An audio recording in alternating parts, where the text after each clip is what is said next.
Rose, it feels like it's been weeks since I've seen you. I've had Rose withdrawal symptoms. It has been weeks. It has been weeks. Well, welcome everybody to the Healing Through Love show. We are a social enterprise whose vision is to shift awareness on domestic and family violence within the community and to support the survivors. Our mission is to provide family and domestic violence survivors with a soft place to land, and by offering advice on services available to them and their families. Yeah, hello. And as well as the Healing Through Love show, we hold annual Pamper Days for survivors in South Australia and Tasmania. And local businesses come together at these events to pay it forward by providing their services and resources for the day to give our survivors a much deserved day of indulgence. And each week on the show, we interview experts and survivors who share their personal stories and offer advice to those who have experienced abuse, no matter where they are on their journey.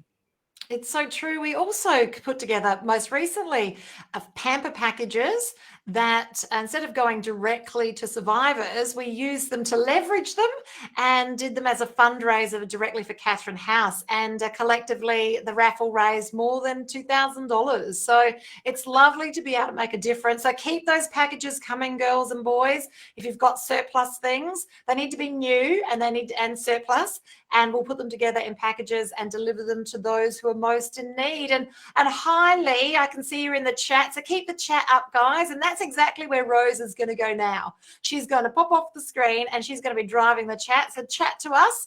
See, I'll see you afterwards, Rose. You will. Today, I'd like to introduce our amazing guest. We have Shane Grace with us today. From 2005 to 2019, Shane Grace worked at the Mawson Lakes Women's Association, conducting weekly English classes, legal and equal rights education. The Women's Association was able to assist many women in situations of domestic and family violence to transition to safer residence and to secure independence. In many situations, these ladies were new Australians, so new to Australia, with limited knowledge of Australian culture and Australian law. Shane went above and beyond in these services, assisting in court appearances and also the various logistical challenges around and involved in the extraction. So welcome to our virtual stage, Shane. Hello, Shane. Where are you? Shane is in the green room listening to my introduction. Hi, Shane. How are you? I'm very good. Nice to see you. It's lovely to hear you again. It's been a little while, Shane, since we've had conversation, so it's great to have you in this space. I'd love if you will to share with us a little bit of the journey that you had in working with this association and what you've seen firsthand. So the association, I began working with the association in 2000. Can you still hear me? Yeah, I can hear you, but your screen's frozen and I've already read your introduction, so they know all about that. So if you could move through, and we can still hear you even though we can only see a frozen. Good. I don't want to touch any technology just in case it cuts out. That's all. So I'll go on audio. But yeah, my introduction into domestic violence was an unusual one, because I actually met a girl I saw a girl at a bus stop who looked very ill, and I offered to help her. I'd never experienced domestic violence. I grew up in a single parent household. My mother raised 7 children, and I'd never experienced it.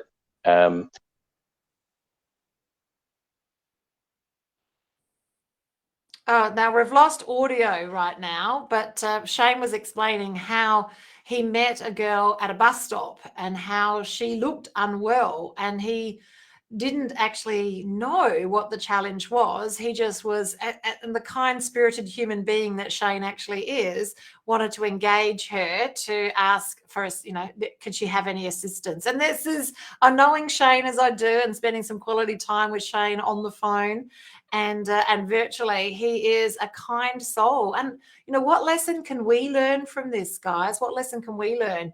When you see someone in trouble, whatever it is and wherever they are, what we can do is we can, offer assistance. I know as a survivor myself that if someone directly asked me what was happening, I would not have told them what was happening. But if you'd offered me assistance, I would have been more inclined to actually take that help. So, you know, what can we do as individuals when we see someone who might not be exactly where they need to be? They're either scared or they're injured, or they're just not, you know, they're not full of confidence. They're shy, they are jittery, they're uncomfortable. You know, we don't know if that is a challenge from a mental health perspective or if that's a challenge because they're going through something in their life right away. But what we can do is we can lead with, and I love this, grace, and that's Shane's last name. We can lead with grace and hope and faith, and move to see if we can make a difference for other human beings, because we are all in this together. And if you have the possibility, if you're coming from that space where you can make a difference for other people, I believe it's what we need to do. Step up and ask if we can help, or even offer help sometimes without even being able to assist. Now, Rose, we've lost Shane completely. So it'd be great to get Shane back, because as much as I love to sit here and have a conversation, it's great to have Shane here, because we really want to find out, you know, what happened after Shane had a chat with this Lacey at the bus station, and how he managed to transition that to working then for an organisation that was all in and around making a difference for people who are survivors of domestic violence. I know, it's such an intriguing start to a story, and I can't wait to see how it finishes. Oh my goodness. So Shane is having some technical issues, but I'm sure he'll be joining back with us in a moment. Have you reached out to him? I have done, yes, as Excellent. I do. So he'll be on his way. He'll be on Here his he way. is. Hi, Shane. Bye. Hey, Shane, how are you? So Shane, I know you can hear me, but you can't see me yet. But hey, Shane, just so that you know where we're up to, I was just explaining how, reiterating how you met the lady at the bus station, and also like what our listeners can do from just hearing that short part of your story is to lean in and see where we can help people. So continue the story of the lady at the bus station. Actually, that's a good point too, and that is, do lean in and help victims, because a lot of the times the victims are actually trapped inside themselves. But we became good friends. She'd lost her handbag that morning, so I took her around and we got all the identifications back. Now, I had no idea that her husband was already 3 times married. He'd had 3 decades full of grievous bodily harm charges. He was on a fairly high list of being monitored by the police. But I became friends with her and helped her separate from him through the courts. It was a long process. It does take a lot of effort, and it does play a lot on your health as well. But in the end, I actually represented ourselves in court and took him to court after he included 2.5 years of stalking into my private life, in which he followed me overseas. He threatened family members. He found out everything about me. But in the end, I took him to court, and it was seen in our favour. So that repelled him. And that motivated me into joining a women's association and helping other victims with processes of how they can actually help themselves independently. Yes, I love that, Shane. So tell us a little bit about how you were working with survivors, we like to call ourselves, just so you know. So how were you working with the survivors through this women's association? What did that look like? Well, that was in Mawson Lakes. That's a women's association, and probably 98% of those ladies are new to Australia. So in that case, probably 40% of the husbands are previously married several times, which makes them a likely candidate for unbalanced marriages. And in accordance to the Women's Association, we would also take on cases where women needed assistance through domestic violence. So we would hold weekly classes in English classes, and also classes in regards to legal rights and how women can gain independence in the event that the marriage becomes unfulfilling and too violent. and also how to help their family structures and their situations like that. So that's fascinating. yeah, we did that. That's fascinating. Shane, can Mhm. I ask a question then from an outsider looking in? The women that were coming along to the association, that mainly the reason why they were coming along is because they had English as a second language and they wanted to learn English. Is that their first reason for reaching out to the Women's Association? That's the first reason. Yeah, you often found 20% of those women were coming along to the classes for some sort of assistance in trying to gain some sort of assistance in their marriage problems. So throughout that, we actually made it was good, because in the English class we did make a little bit of a oath that in the English class we would have sometimes up to 30 students, that in the event that anybody was noticeably having trouble in their marriage, or any new people, that we could talk openly about it, and that not only the association would assist, but a number of times the other ladies that were learning English as well would assist the victim or victims in the class as well. So that's fascinating, absolutely fascinating, that that maybe there's a loophole here. There's an area that of education that's required. There, English as a second language is a massive construct around the world, and maybe what they need is an educational piece to understand that many people that are in this need for it, to inculcate English into their language, is that many of them may have these challenges, and that maybe we need to be looking to educate the English as a second language facilitators to have some sort of awareness, some sort of practice, some sort of education that they can actually share to move it forward. So that's really interesting from a more, larger looking in, a bigger picture process. Thanks, Shane. That's a really good understanding. So what did you do then on a daily basis as far as assisting these people moving forward? There was always the situation in the class that if on the extreme that they needed assistance and privacy, they could approach me after class. In quite a few cases there was victims like that, but in the classes itself we established a number of different categories, like you said, because these ladies are from another country, and culturally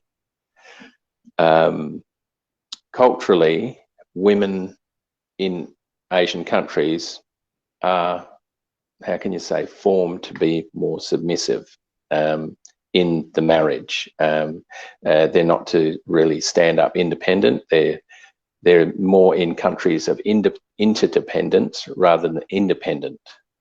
So a lot of the class was formed to establish in the women's mindset that this country supported women to be independent in the event that their lives are at risk, if they're receiving violence on a daily basis, and to educate them on a lot of the tricks, because the legal system in their country is very different to the legal system in this country. Either country also has those loopholes where perpetrators use them quite willingly on the victims as well.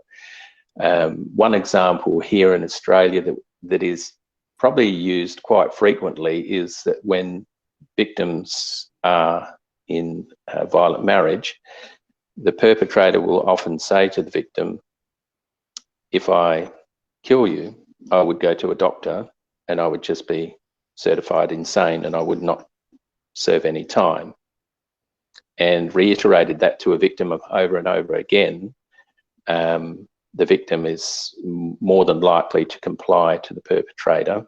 One of those things in class that we would establish through methods of psychology, just to how women should try and understand that situation and how it's not to be used on them under situations of control and how they can understand it a little bit more clearly.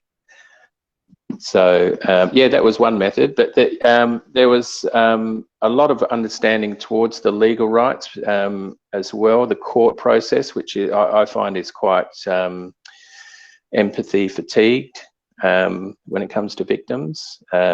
So we would go into some pretty ground level case studies of how they can work themselves towards working with the legal system, especially in separations, and how we would role play towards filling out affidavits, reports.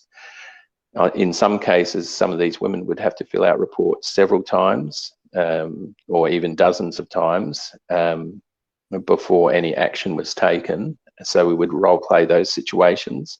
And that was interesting because based on the fact that their English was their second language, yeah, some of it was quite lighthearted, but overall it did give a very good fundamental into how these ladies could communicate on a conversational level, on what they needed to express clearly to the authorities, because a lot of these Asian countries, the police or the authorities are actually often seen as the people that you don't want to go to, whereas here in Australia, the authorities are the people that you do want to go to, but you must communicate clearly to them and efficiently. So a lot of the classes were centered around that as well. Wow, that's fascinating. So, you know, we're talking cultural exchanges here, people coming from a different background, and then, you know, they're here under duress sometimes. They might not even want to be in the country. And then, you know, having that opportunity to learn English and seeing this as an opportunity to share our culture and the rules and regulations around how we deem human rights here in Australia and how that's different from other countries. So it really is quite an educational piece.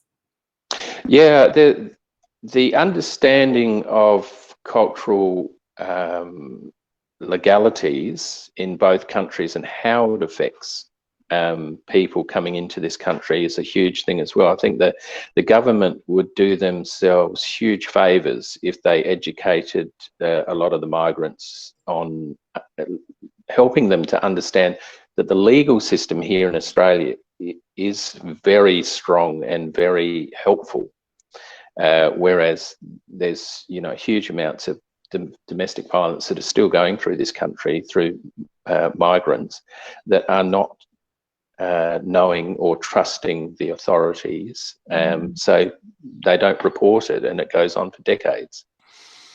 Yeah, you know, the whole domestic violence and family violence piece is like a jigsaw puzzle, Shane. There are so many aspects of it, not just sort of lifting how the survivors feel about themselves so they become resilient and bulletproof, if you like.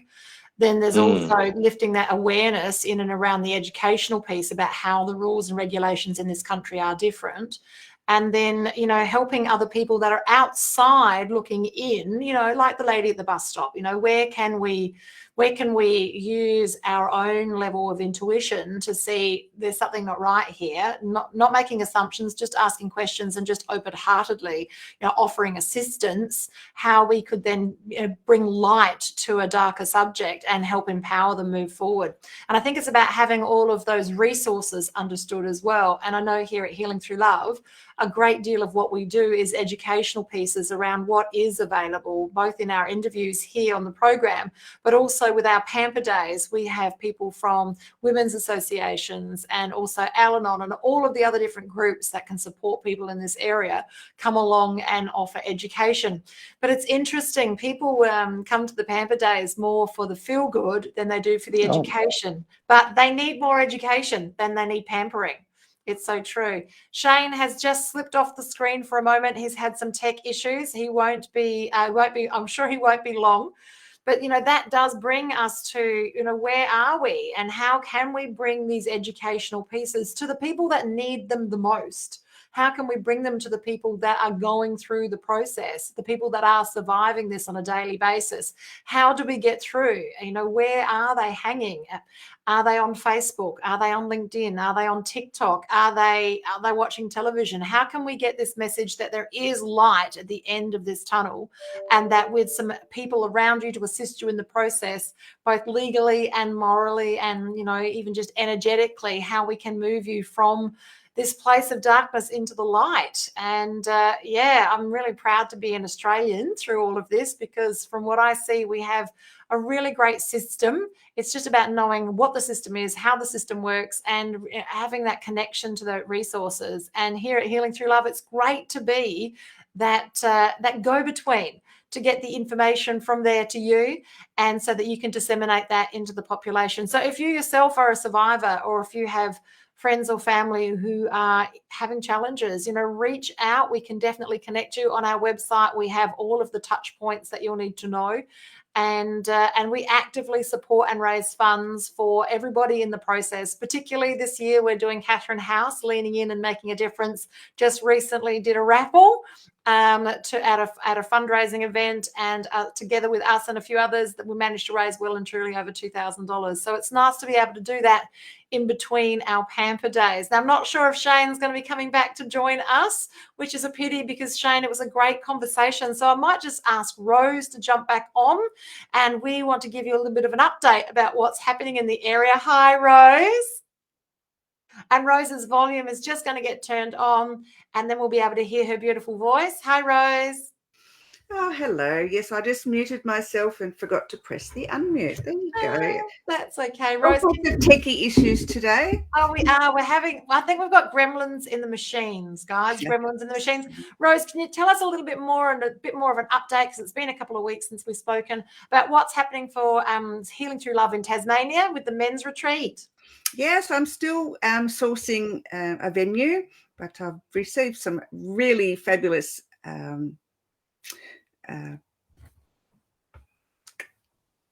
options. That's what I'm trying to think of. I couldn't think of it. Sounds like two words. Yeah. So, and I've also, just to let viewers know, I've also reached out to the city of Adelaide to see if they can source us a permanent venue for our Pamper Days in Adelaide.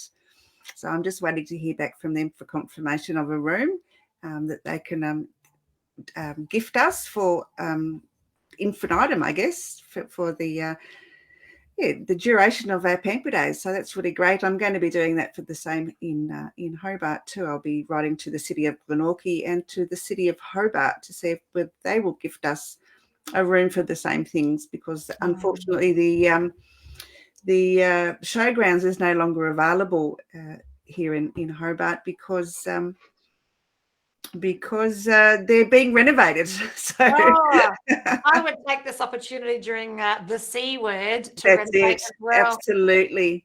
Anyway, can you hear me? Welcome back. Hi, Yeah, just Jane. a moment. I'll just hide out, and we'll get That's back to you. Right.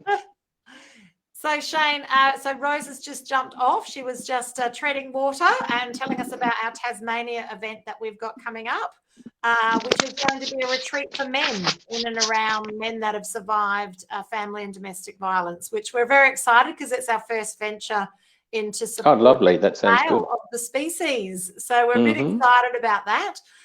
So Shane, we were talking about the assistance that you offered, and we did bring to light the education around, you know, that people that are offering English as a second language, maybe we could do some educational pieces for them so they could have a little bit more awareness in and around the likelihood that some of their students are going to be survivors themselves. Yeah. So if you could share with us, just in the few minutes that we've got left, could you share with us, you know, if you had a golden piece of information that you could share with our audience today that could make a difference for them, what would that be? What's your golden nugget that you would share with the audience? Never take no for an answer. So in the event that I'll give you an example, probably on several occasions, in the event that the legal teams contact you as the prosecution or the defendant. I was mainly dealing with female victims, but the legal side of domestic violence processes is often complicated, and a lot of people fear the process. With a little bit of general update and a bit of general knowledge about the legal system, a person can navigate quite easily, because the legal system often we think is an over complicated situation, and most of us have no legal knowledge. But in many circumstances, do not take no for an answer. A lot of the situations in which victims do try to push forward, I find that the legal system does tend to dull it down, minimise it, or probably even try and make it, water it down somewhat, especially in the cases of when it goes to court. A lot of the legal system tries to minimise the perpetrator's actions. Especially when it comes to restraining orders, the courts try to minimise restraining orders for the health and safety of what they say the children's factor. I would say to the victims is to stand your ground. Absolutely stand your ground for your own safety, because when perpetrators do step into that realm of revenge, yeah, there is no limits. Expect the unexpected, and you must stand your ground. So I like that. So that is great. That's golden advice, Shane. So know what your rights are and stand your ground. So that's absolutely fantastic. Shane, thank you so much for jumping on with us today to share this educational piece in and around domestic violence and family violence, and the impact that we can make even through a channel such as learning English as a second language, and how we can support people moving forward. Shane, it's been a blessing to chat with you today. Thank you for being an advocate of healing through love, and we love your work. Thank you very much, Shane. Thank you for the invitation. It was a pleasure. Thank you. Thank you, Shane. It's so good to chat with you. And as Shane disappears, we've just got Rose coming on to say a beautiful farewell.